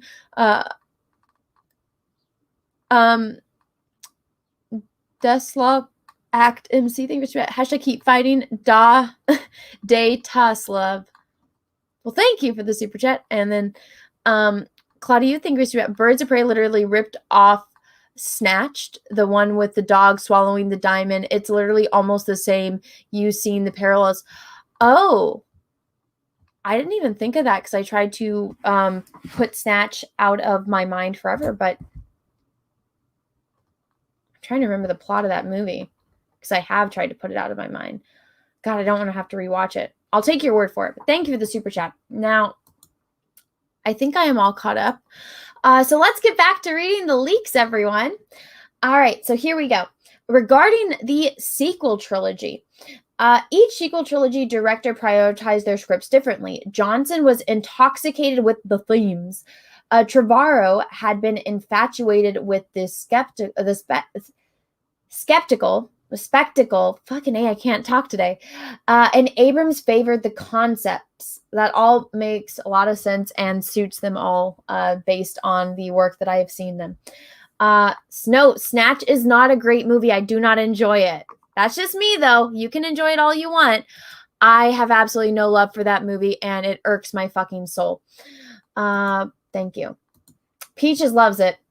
As to be expected, this led to very different approaches to the sequels. Some of Lucasfilm fancied, others not as much, Ray being the biggest disagreement. Abrams, well, this right here, you shouldn't be making a fucking trilogy if you guys can't come to an agreement on your fucking main character or the way that the story is going to go. Abrams initially had hoped to work with George. That didn't work out. When George walked, JJ had almost attempted the same. Iger stopped him. Go read Bob Iger's book. They threw away George's trilogy and had JJ rewrite it. And George said, what the fuck are you doing? This isn't, I gave you this stuff. You guys paid for my concepts for the sequel trilogy, and what the fuck is this? And got pissed. Go read Bob Iger's book, and you can see all that. I don't know why Bob Iger's editor thought that any of the shit that they put in there was a good idea, aside from basically trying to advertise that he is going to be a good presidential candidate when he does decide to run. But if you read Bob Iger's book, for those of you that do not know and you're not aware of what happened, so when Bob Iger was friends with Steve Jobs. So Steve Jobs, George Lucas, and John Lasseter made Pixar. A few other people were involved, but they made Pixar. George Lucas had ILM, his special effects company. And one of the things that they were looking into was 3D.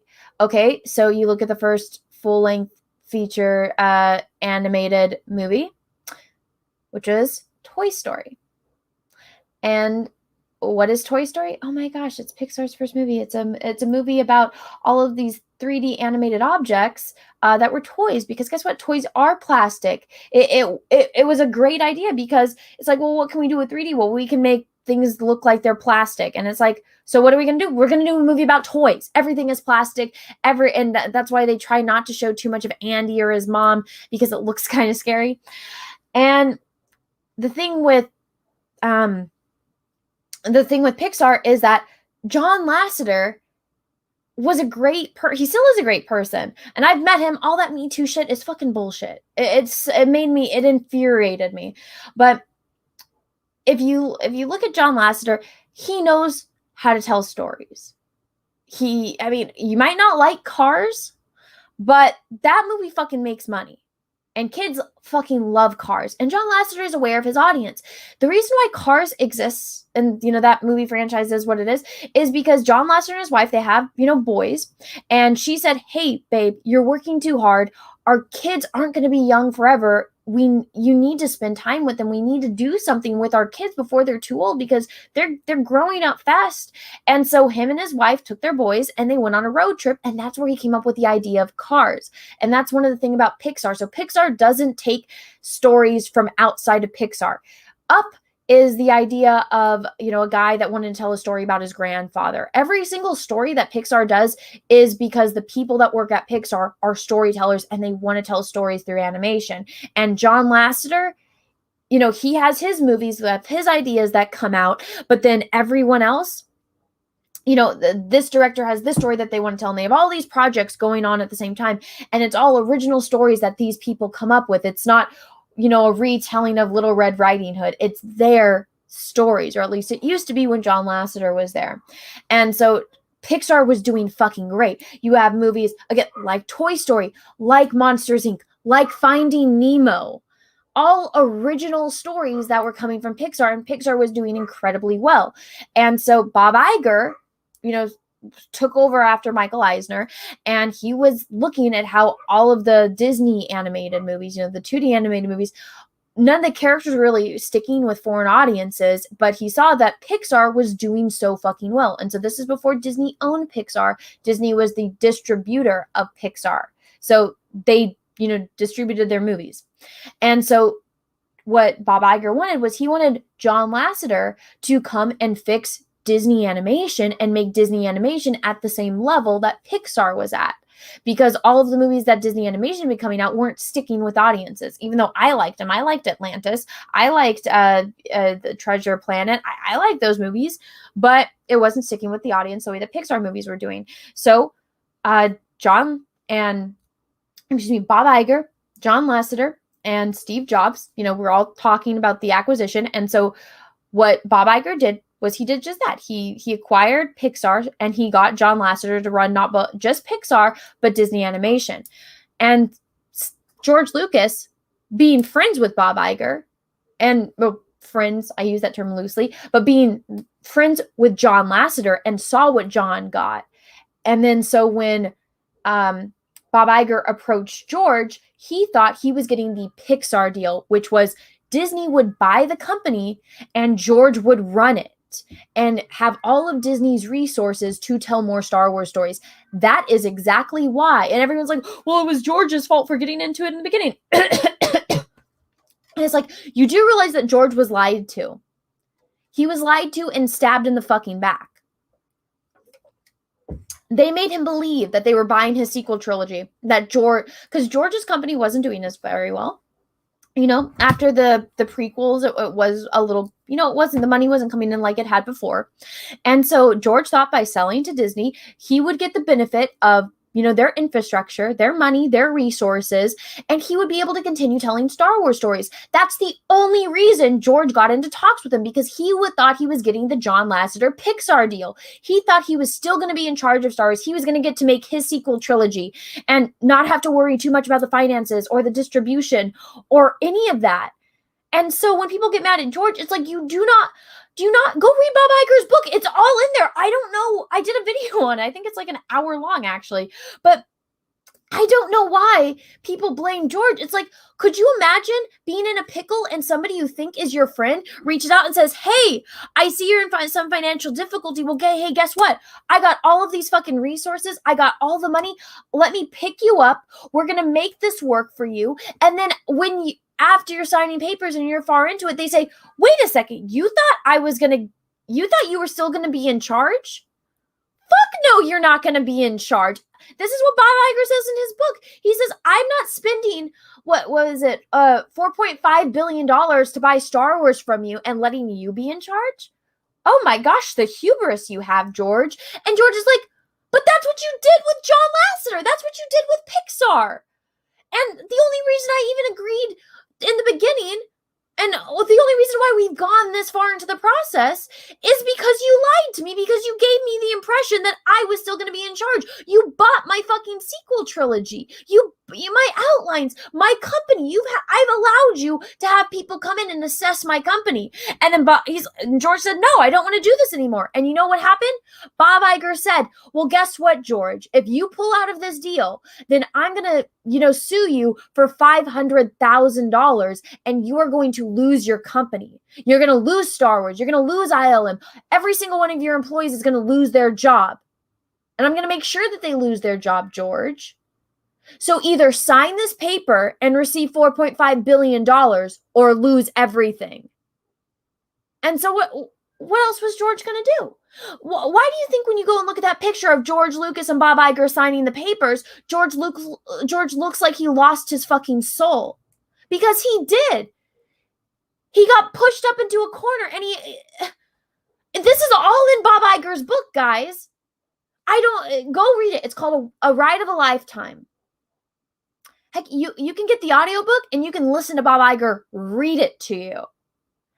And he tries to pitch up when Steve Jobs was alive and how him and Steve Jobs were friends. And he was one of the only people that knew that Steve Jobs, when he got cancer again for the last time, that he was dying. And he pitches it like, oh, he trusted me because we were such good friends. It's like, no, he told you because you guys were business associates and he had a respect for you as a business associate. Don't even try to play it like you guys were the bestest friends ever, because that's not what happened. And it says it in the book. And I think I posted a screenshot on Twitter. When Iron Man 2 came out, Steve Jobs called up Bob Iger and he said, hey, I just took my kids to go see that movie and it fucking sucked. And what was Bob Iger's response? It made $23 million, Steve. I don't care if it sucked. All he cares about is money. He screwed over George Lucas. He screwed over Steve Jobs. He screwed over John Lasseter. He didn't have John Lasseter's back when John Lasseter was getting Me Too'd, which is complete bullshit allegations from anyone that has ever met him. He is he's a conniving piece of shit. And yeah, you're right. They do need to pay Alan Dean Foster. That's fucking evil. Yeah, it is evil, guys. It is. And with this, like, oh, Iger stopped him. What was this sentence? Abrams initially had wanted to work with George. That didn't work out. When George walked, JJ had almost attempted the same. Iger stopped him. This is a lie.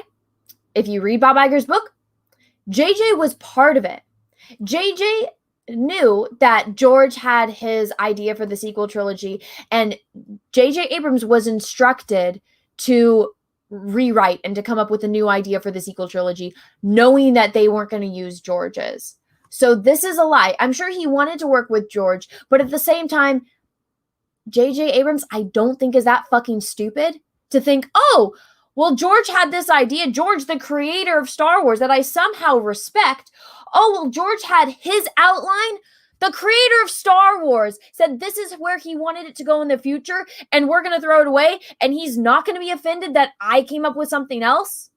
How fucking stupid are you? You expect me to believe that? Not for a fucking second. So this part of the sentence is true. I think he did want to work with George, but give me a fucking break. And this Iger stopped him. Iger pulled out the fucking contract that he signed. I mean, I doubt Iger had to do that. I think JJ knew he can't leave because of the contract that he signed. It's like, come on. Also, I see Fregaboom is in the chat. What's up, dude? How are you doing? I was in the middle of my rant, or I would have acknowledged you sooner. But yeah. Yeah, I'd advise everybody to go read Bob Iger's book because it's very fucking eye-opening on how much of a piece of shit that asshole is. And when people get mad at George, it's like, you don't understand. This is when you didn't want to do something in the first place, you have somebody that is pretending to be your friend, that is trying to help you up, and like you fell over and you're trying to get up, but you're a little bit older. You're not as, young and bright as you used to be. You're a little bit more frail, and somebody offers you their hand with the persona that they are your friend and they are trying to help you. And as you give them your hand and they start pulling you up, you find out that they're not pulling you up so that way they can make you stand. They're pulling you up so they can flip you over. That's what happened to George. Everything you need to know about that is in Bob Iger's book, The Ride of a Lifetime. You can go see what a conniving piece of shit he is. Anyways, let's keep reading. Lucasfilm saw the sequels. Lucasfilm saw the sequels as the departure from the old way into the new era. Initially, they had fondled around with Rey being the granddaughter of Obi-Wan before settling on no one. Abrams wanted Rey to be the granddaughter of Anakin, eventually pushing for her to be Luke's daughter he had with a fellow rebel after the war. The backstory to how Rey was left on Jakku changed several times. Luke left her with Laura San Tekka. Why am I blanking on who that is? Is that what's his face's character? I don't even care about these new damn Star Wars characters. Who is this one? Oh, that dude that died in the beginning of the movie. Him. There you go. Yeah, the dude in the first minute of Star Wars. Cool. I don't care. Who had once been a Force user as well in one draft. Another draft, Kylo left her there as an act of compassion. This concept made it into the final draft of Duel of the Fates and the first draft of The Rise of Skywalker. Abrams had seen Kylo as a tragic villain and wanted to tell a dark what-if story to the redemption of Vader. Oh, so J.J. Abrams just wanted to copy the Darth Vader plot and make it his shitty normie version of a Darth Vader plot instead of coming up with an original concept. Oh my God, how surprising. Ben Solo would have always been redeemed, but only through death. Oh my God, like Darth Vader. Holy shit, it's like he ripped off the entire character arc of Darth fucking Vader, except made it fucking worse. Also, let me make this bigger for you guys. Finn had likewise been a subject of controversy. Abrams wanted John Boyega to play Finn. Alan Horn, as well as additional Disney producers, saw that as a further risk. Horn pushing for an Ansel Elgort type. Okay, so this is a theme that I want you guys to pay attention in these leaks. It's painting JJ as JJ wanted all of these great things and the studio told him no. JJ did nothing wrong. JJ wanted to work with George, but then George said no. And JJ was going to leave, but Bob Iger made him stay. JJ wanted to do this with Ben, but he got told no. He wanted to do this with Finn, but they told him no. He wanted to do this with Rey, but they told him no. JJ is this perfect, innocent little beacon of light that wanted all these amazing things from Star Wars, but the studio, they're the bad guys. They told him no. It's not like, you know, we could go and look at JJ's track record with Star Trek and see how he just fucks everything up and he doesn't understand the characters, the universe, and the stuff he's working on, doesn't even take the time to do research on it. And just makes up shit on the fly. It doesn't make any sense. But no, he did nothing wrong according to this. Take that in mind as I read this to you, because you'll see it's very trying to paint this like JJ was going to be this great savior of Star Wars and the studio screwed him over, which I'm sure the studio did screw JJ Abrams over at different things, but the JJ Abrams shoots himself in the foot. I'm not going to be sympathetic to him. JJ's an idiot. Russell, thank you for the super chat. Anna, I know you love Lucas, but let's be real. He forked up. This is his fault. I don't know if I believe the story from Iger, but Star Wars is done. Well, I mean, you can go and look at the track record, and you could, if you talk to certain Disney, or I should say ILM employees before Disney took over, and the way that all of that worked, and knowing certain people that I do in real life, because I did, you know, I don't want to say too much, but it's true. It is true. And the fact that Bob Iger was so out of touch with reality that he thought that that was okay to put that in that book and it didn't incriminate him in any way shows just the lack of self-awareness. But thank you for the super chat. And then holy shit, thank you so much for the $50 super chat, SFC Demon M. Thank you, super chat. Keep it real, that Star Wars girl. Love your videos. Fight the good fight. Oh my gosh, well, thank you. And thank you so much for the $50 super chat. Also, guys, there's over 809 people watching. Please smash the like button and keep an eye on those likes for me, because YouTube has had they've been just deleting shit like crazy, and they'll delete likes hundreds at a time. So please keep an eye on it for me as well. And if YouTube starts skimming it, I'm going to do a screen recording and try to get it live. So that way when I yell at them on Twitter, I can have some screen recorded evidence of it. So if it starts going down, let me know in the chat. But thank you everyone so much for being here. I really appreciate it. And that is an incredible super chat. So thank you. I really appreciate it. Let's get into 1,000 likes. Thank you. Yes, let's do so. Let's try. Yeah, YouTube is fucked up. Trust me, it's really fucked up. Let's continue. Finn being a Jedi was something Disney producers thought was too much. If John Boyega was cast, Abrams was forced to water down the subplot in The Force Awakens. Now, this part, it's like, you guys bought Star Wars. Who was in the prequels of Star Wars? Oh my God. Was it Samuel L. Jackson? Oh my God. What was Samuel L. Jackson in Star Wars? Well, was he a Jedi Master? Not only was he a Jedi Master, was he the one to first wield an amethyst lightsaber? Also, was he a badass that took on the fucking Emperor, and if Anakin hadn't stepped in, he would have killed the Emperor? Oh my God! You're telling me that back in 1999 and the early 2000s, that having a black man, a very well-known, respected actor, who also just happened to be black, playing this badass Jedi Master called Mace Windu, was not controversial. But oh my God, John Boyega being a turned stormtrooper into a rebel who also has Force sensitivity and becoming a Jedi. That's too controversial. Oh my God. Not a dude that literally had bad motherfucker written on his lightsaber. I tried to spin all the way around. It didn't work. Yeah, no. If they think that, okay, well, then why, my question with that, well, why are you, let's read this because I do have this.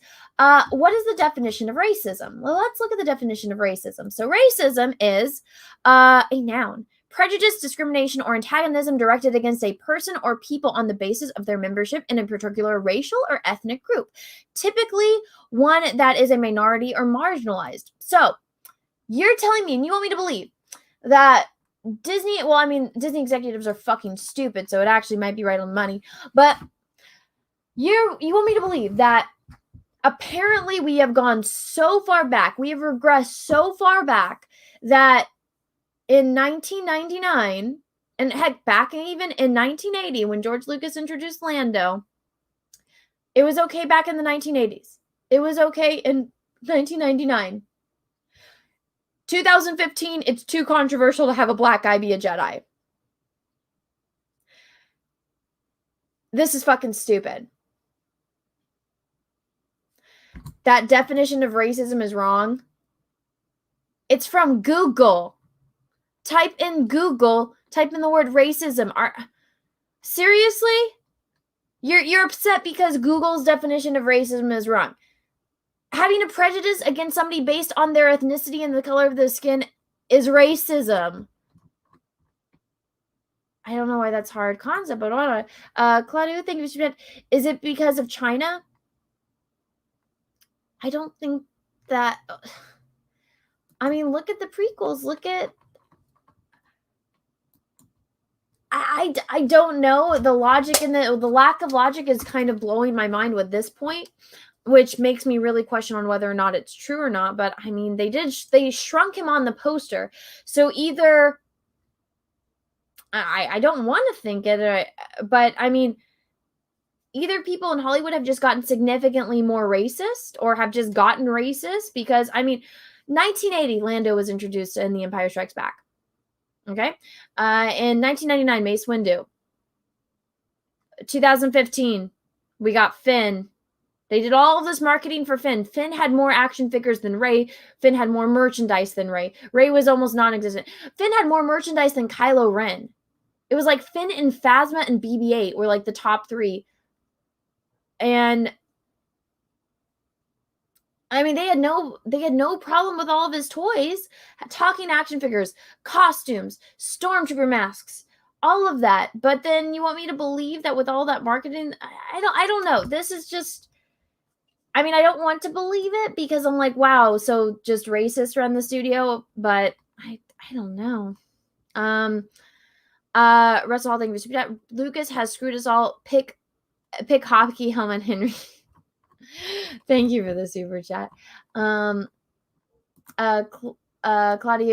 thank you for that. I'm just throwing out possibilities. I get you. I just find this very confusing. But thank you for the super chat, by the way. I just find this very confusing because it doesn't make sense to me.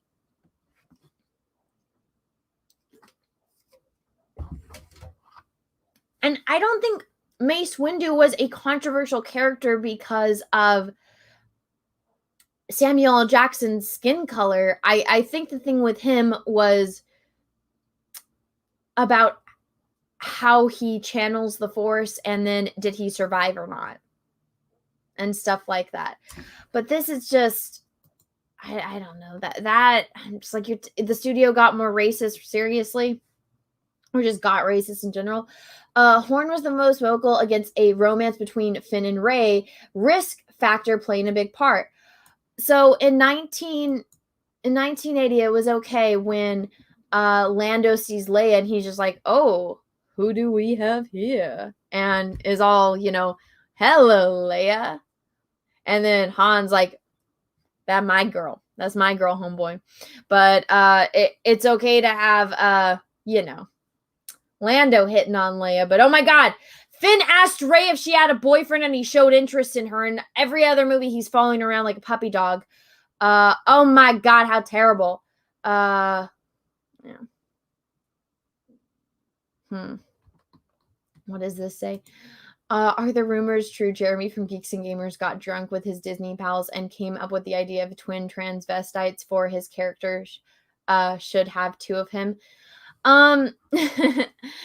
Jeremy doesn't drink. Those characters are a ripoff of a Star Trek character, of two different Star Trek characters. So if you watch Deep Space Nine and season 1, I'm blanking on their names.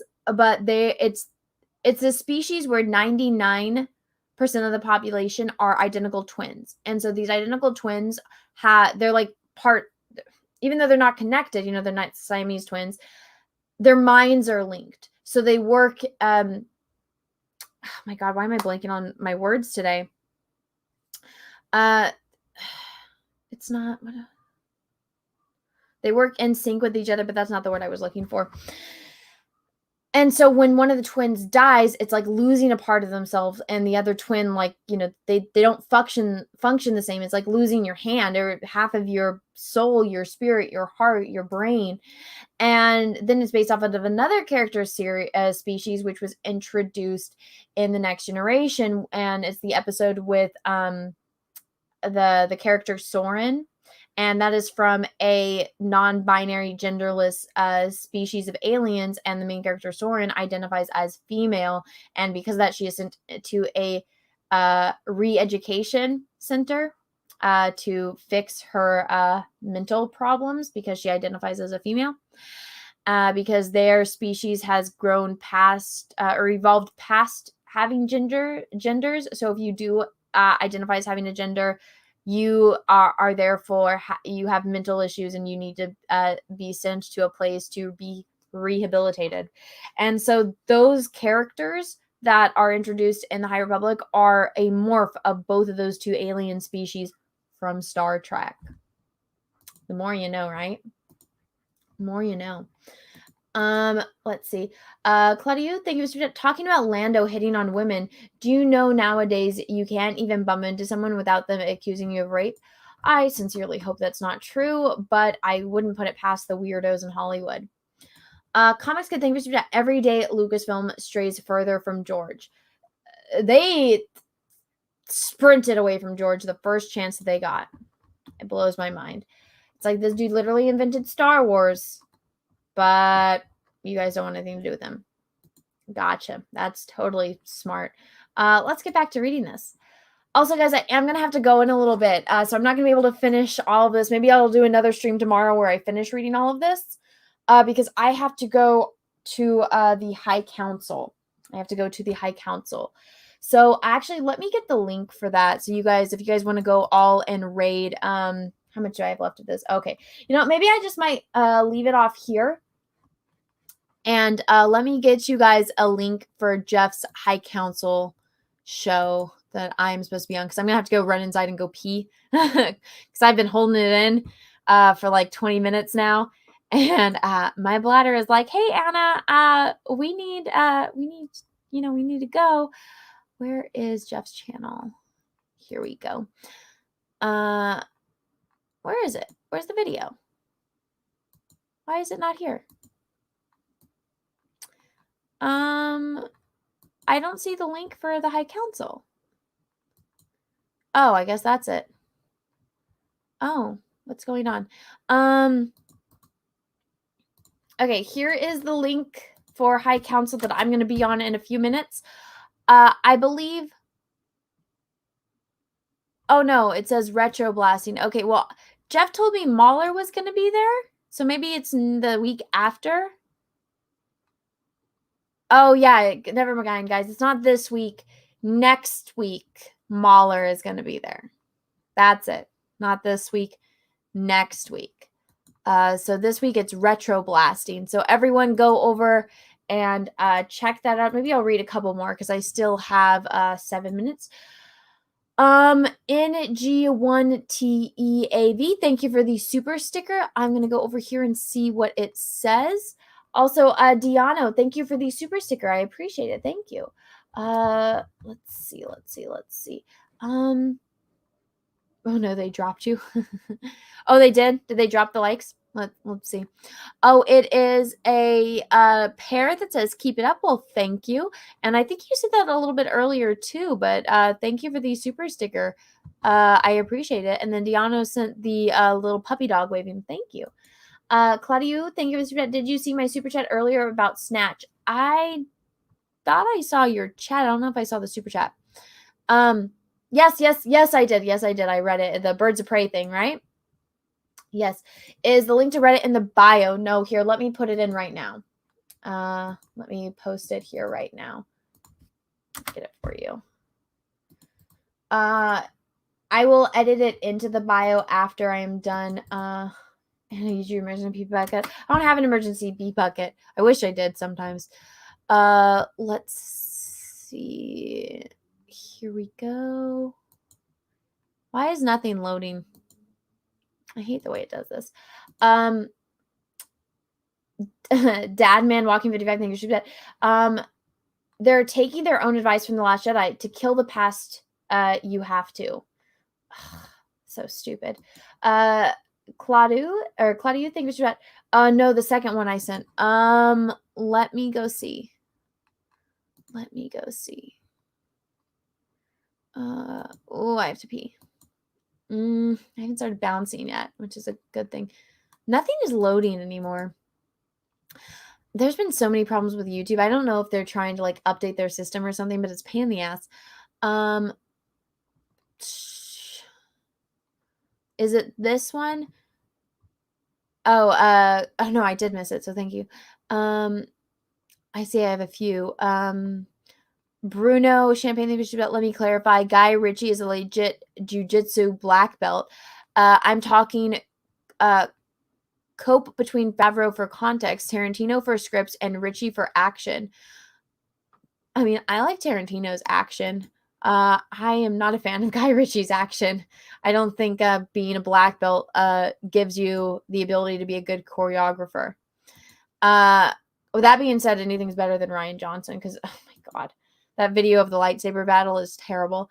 Claudio, thank you for the super chat. Same plot as Snatch. A person is going to be killed by a mobster, so they have to find a way to pay off their debt. The diamond, which is swallowed. Oh, gotcha. I see. I did miss that super chat. Thank you for the super chat. Fragaboom, thank you for the super chat. Rage, my Rage sister. Well, thank you for the super chat. It was nice to see you pop in here, dude. Spike and Madness, thank you for the super chat. Do you know what nemesis means? A righteous infliction of retribution manifested by an appropriate agent, personified here by a horrible cunt. Me, winky face. Thank you for the super chat. Russell, thank you for the super chat. I know you love Lucas, but let's be real. I think I read that one. And I think I am all caught up on super chats. Thank you everyone so much for being here, by the way. I sincerely appreciate it. This was a fun stream. I'm kind of sad that I have to cut it short, but I did oh my God.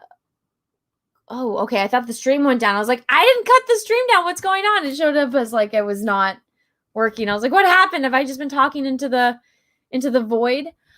But I do have to go over to Jeff's channel for the High Council. So everyone, if you could be dears and go over here and do a That Star Wars Girl raid. It is over on the World Class Bullshitters channel. So here is the link right there. And everyone, I will see you over there. Go say That Star Wars Girl raid in the chat. And until next time, I'll do a stream tomorrow where I finish reading this, by the way. So stay tuned sometime tomorrow. Oh, you know what? Jesse's gonna be here. We're gonna do the matriarchy tomorrow. So we'll read this together. So it'll be me and Jesse. So we will be back here tomorrow for an episode of the matriarchy, and I will have Jesse helping me. And so until next time, everyone, I hope you have a great rest of your day, morning, evening, afternoon. I'll see you over on the High Council in a minute. And may the force be with you because we are really, really, really going to need it. Bye, everyone. Hey everyone, I just wanted to let you know, if you didn't know already, that I have an Etsy where I sell prints of my artwork. I got horror villains, Marvel, DC, and Star Wars characters.